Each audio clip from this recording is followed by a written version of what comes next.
this is Mike Barry. I'm a columnist with Anton Community Newspapers of Long Island, and this is Public Access TV's look at the PSEG rate filing. It was just filed January 30th this year, 2015, and with us is Julia Bovey.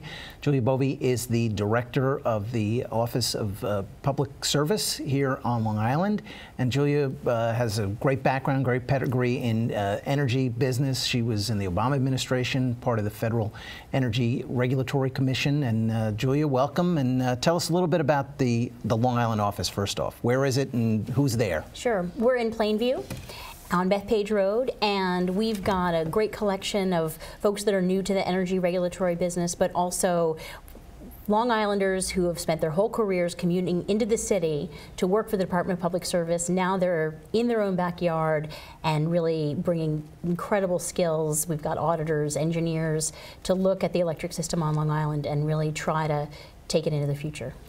Before we get into this, and I should have said this at the top, really the origins of this whole process were Sandy, right? So Sandy comes, the Long Island Power Authority pretty much doesn't go away, but gets succeeded by PSEG, correct? That's right. After Sandy, folks really came together and decided it was time for some kind of change, both on Long Island and in Albany. So we have the LIPA Reform Act, which, among other things, creates the Department of Public Service Long Island office. It's the first time there's been a regional office of the Department of Public Service, and we're here to be the watchdog for the electric system on Long Island. PSEG runs the system. LIPA still owns it, and we're here to make sure that it's the best it can be. And PSEG assumed its current role January 1, 2014. For 2 years, they had no rate increase, so 2014, and then this year, 2015. Now they're coming to you. They've made the filing, so what's going on in your office now? Well, we are absolutely devoted to this rate case and making sure that it is transparent, rigorous, really looking at how much money PSEG says it needs to run the system and what's the fairest way to collect that money and make sure that there's enough money, that we have reliable electric service, but we also want to keep rates as low as possible. So it's a tough process, but it's a really good one, and I think it will bring the best result. And give us the highlight reel. We know what's in the rate filing. PSEG is asking for what? They're asking for an increase of 4% in the delivery portion of the bill. So for most folks on Long Island, about half their bill is the power, half the bill is the delivery. So on the delivery portion, 4% increase a year for 3 years. So that'll equal about 2% a year of the whole bill for 3 years. Okay, and this is new for a lot of people. When the Long Island Power Authority was up and running and was the supplier, right now I guess it's best to call them they're the holding company? Yeah, that's a good way to put it. Okay, so for 20 years, when the Long Island Power Authority came for a rate increase, nobody had any say in whether or not that was something that was warranted, right? They were a self-regulating state authority. They have a board of directors. So this is really different. You have to go back to the Lilco days to see a regular rate case like this done on Long Island. And it's a process that includes a lot of public input, a lot of open information. So yeah, folks on Long Island have not had the opportunity to participate in something like this for at least 2 decades. Okay, and of course you've got 1.1 million ratepayers. You got residential and commercial. So, but I guess the short question is, why should people care? Well, your electric bill back in the old days, it wasn't necessarily a big expense, big part of your income, but it's become an increasingly larger and larger part of what the bills that folks pay every month. And folks on Long Island pay a lot of money for electricity compared to the rest of the country. And having a say in a public process to determine the amount, I think it's really important. This universal electric service is sort of part of the public trust, and the people need to be involved in that process, but especially on Long Island, because this is a place where the customers own the system. So they really should have a say. That's a good point. Now PSEG, we know they're asking for the 4% over the 3 years, and they say with these monies, they're going to do what? Well, they want to be able to improve the system to make it more reliable, more modern. You know, one of the things that we learned after Sandy was that there weren't some of the modern systems in place that other utilities have, just in terms of what you know about your system, what's happening on your system. Also, Long Island is an interesting place geographically, and it's long and narrow, so you've got to move electricity a long way. So in order to have a modern, reliable system, they say they need this money. And a big part of our job at Department of Public Service is just combing through that and making sure we agree that they do need that money, and we agree with what they think they need to spend it on.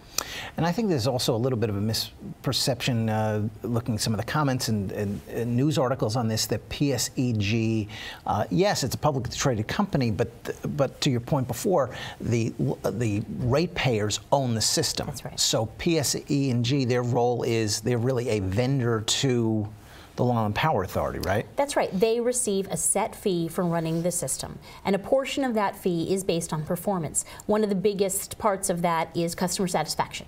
So we look at the J.D. Power report, and if they meet certain improvements in customer satisfaction, they can get a little bit of their incentive payment. But they don't make money off this rate increase. They just get their fee for running the system, and they have to run it well in order to get their full fee. All right, and give us the timeline now. I know some of the public hearings are coming up, so that will start in March. But take us through I mean, this is going to be going the whole year. Yeah, it is a long process, but believe it or not, it's actually compressed what we're doing here on Long Island. We're going to try to do this in 9 months. So it starts with the filing, as you mentioned. You can go through the filing and see sort of the beginning of the story of what they want, what they believe they need the money for, how much they need. And then a discovery process happens where Department of Public Service and other interveners in the case can ask for information. We'll have a technical conference beginning of March where the company will try to lay out its case. And we'll also have public statement hearings in March where people can come out and really be heard on their opinions about the electric service, how much it should cost, how much they think it's fair for them to pay. It'll go on through a lot of other discovery and getting the facts out there. Folks can also be an intervener in the case if they want to, and if they're an intervener, then they get really all of the information and documents. There'll be evidentiary hearings in the late spring. Again, really looking under the hood of how electricity works here on Long Island. And eventually, September, we'll get a decision from the administrative law judges on what they believe is the fair rate. And if I'm just hearing this for the first time and I want to get involved, I mean, I can go do my homework. There's a lot of material online already, right? There are. On the DPS Long Island website, we have the PSEG filing, and we have a lot of other information as well. So that's all there for the public to see. You can actually also subscribe to the case, so you'll get emails when new stuff comes out. And you can be involved as much as just following it, submitting written comments. You can comment on the phone line, come to one of the hearings that we're going to hold to get public comments. So there are a lot of opportunities. We hope to have as many opportunities as possible for people to come in and let us know what they think. We saw this with the Utility 2.0 hearings, that there were things that ratepayers were able to come in and talk about that we wouldn't have thought of otherwise, and they became really important part of our recommendations.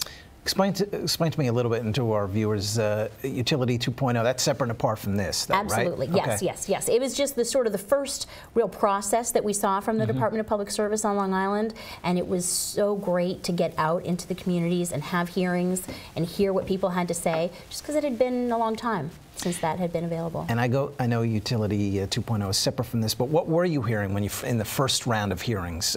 Concerns about customer service, concerns about rates, both? A lot of it had to do with people.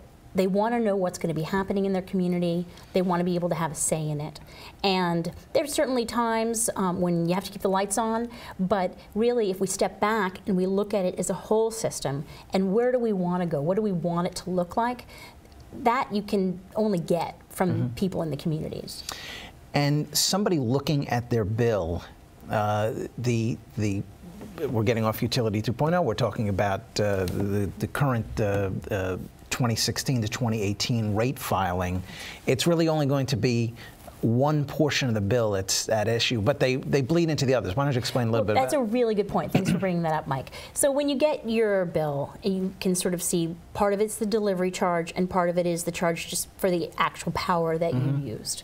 And the power price is the power price. That's what PSEG is paying to buy power on the market and deliver it. And then the other part is what it costs to deliver it to you. So that's all the wires, the transmission, the distribution, the substations, all the electric infrastructure that sometimes you don't even notice because it's just everywhere. Keeping that up and running is expensive, and Long Island has an old system. We have some lines that have been here since the earliest days of electricity, so they need to be, some of them need to be upgraded, but it's all happening right at the same time that there are many, many more options for how electricity is made and used and distributed. So in some ways, it's a very exciting time to be looking at the Long Island system. And big question is, how are you going to pay for it? Now, when you say there's new ways of getting energy, I know you have a little bit of background yourself in renewable. Long Island today is really, it's oil and gas, really. Those are what's driving, the oil and gas prices drive your electricity bill today, right? Yes, absolutely. However, Long Island is really leading the state in solar, rooftop solar, and some what we call grid scale solar. There have been good incentives for that, but also it costs a lot of money to move electricity. And when you're moving electricity through New York City to get it to Long Island, that drives the price way up. So we're seeing more on-site generation. There's solid waste generation, and you have the solar panels. So there are a lot of opportunities on Long Island to try to get at this in some different ways. Okay, and I think you pretty much just answered the question. I mean, why is it so expensive? A lot of people, before they move to Long Island, if they haven't done their due diligence, this is a surprising part of their monthly tab, right? Well, and there's a number of factors. I mean, everyone on Long Island knows about what happened with the Shoreham nuclear plant, and after that plant went bankrupt, 15% of your bill is debt that's still being paid on that plant. So that's something that my office, together with PSEG and LIPA, is really committed to trying to address, because it's hard to lower rates when you're still paying that kind of debt service. There's also, as I mentioned, the geographic issue of having this congestion all around the island, but that has been really improved in the last few years with some undersea cables. But now we can also control how electricity is used. It used to be just you use it and they just have to ship more down the line to you. Now you can turn down your air conditioner when prices or use go way up. So it's a good time to be thinking about the big picture. Yeah, a quick history lesson for our younger viewers about Shoreham. This was a nuclear power plant in Shoreham, Long Island, in Suffolk County, that was pretty much built and ready to go online. And a decision was made at the highest reaches of the state government, and I guess in part the federal government, to not open the facility, in part because there was no evacuation plan, right? And I mean, I wasn't here then, and Right. it's still a controversial issue all these years later. But to me, it just speaks to the importance of public involvement, and people want to know what is going to be happening in their communities. And I think that's especially that way on Long Island. And I don't know if it's because it is an island, or because when you're in Suffolk County, you can, feel like you're, have a lot more self-reliance maybe than if you're living in the middle of New York City. For whatever the reason, if people feel like they have had a say in the process, they're going to feel like they own the result too. And that's a huge part of what we're trying to do here: transparency, involvement, and listening. Yeah, let's talk about some other ways that people can participate. Let's say I can't go to the hearing. I have until what, the late spring to write to you, your agency. Yep, that's right. The Department of Public Service Long Island website is a great place to go for all of the links. We have a phone number you can call and leave recorded comments. You can send us a letter. You can send an email. There are a lot of different ways to get your message across to us, and we read it all. And it's a hugely important part of our thinking and understanding understanding, what the long-term goal is. Now there will be even more opportunities for people who are actually parties to the case, and I really encourage anyone who thinks they have something to add here, apply to be a party, apply to be an intervener, because I think the more voices heard, the better the outcome. If I'm a civic group leader and I would like to have somebody from your agency appear before my group, how do I reserve your time? By all means, contact Department of Public Service Long Island.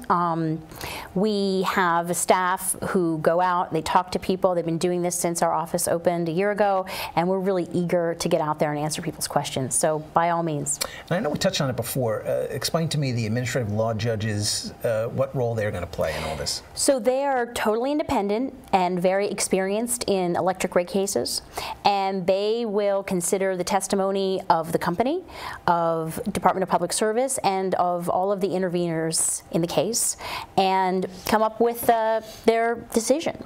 And that will then turn into the official recommendation to the LIPA board. So these are folks that have many years of experience. They understand the regulation, the law, and they really are an impartial arbiter of all this information. And just to complete the timeline, the Long Island Power Authority Board is going to get the DPS recommendation come September, right? That's right. That's right. And we have every reason to believe that we'll be in agreement on the recommendation. I mean, with such an exhaustive process, with the amount of involvement that we really hope to get, and with these experienced administrative law judges, we're hoping that the LIPA board will agree with the recommendation and that the ratepayers will be happy.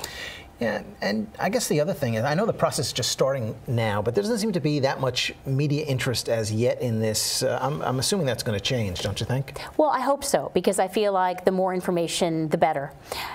Certainly, if something happens, like you don't like the way the utility trimmed your tree or a new utility pole goes up, then you do hear a lot about it. This is more complex. There are a lot of details, a lot of legalese. So we're hoping to be there to let folks know that this is just as important as any of those other issues. All right, and just in case somebody's tuning in now and they want to get involved in the process, how do they go about doing it? Well, we hope people will make comments on the rate case. You can do that.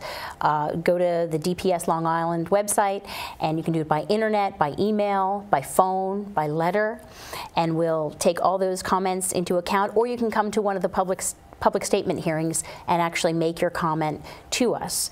And then later on, there'll be evidentiary hearings you can attend. And if you think you really have something to add, you can apply to be a party to the case, to be an actual intervener, take part in those later hearings. So we hope folks will come forward and let us know, their thoughts on this. Yeah, to the media point, I mean, this is, as you say, this is the first time in 20+ years where Long Island ratepayers are going to have some input into the rate that they pay, and it's something that I agree. I think that as the process heats up with the March public hearings and the Long Island Power Authority Board convening in the fall to discuss the DPS recommendations, I think it's something we're going to be reading and hearing about. But this was very informative, and thanks so much for joining us today, Julie. Well, thanks so much for the opportunity to let folks know about it. I'm Mike Barry from Anton Community Newspapers. Thanks for joining us.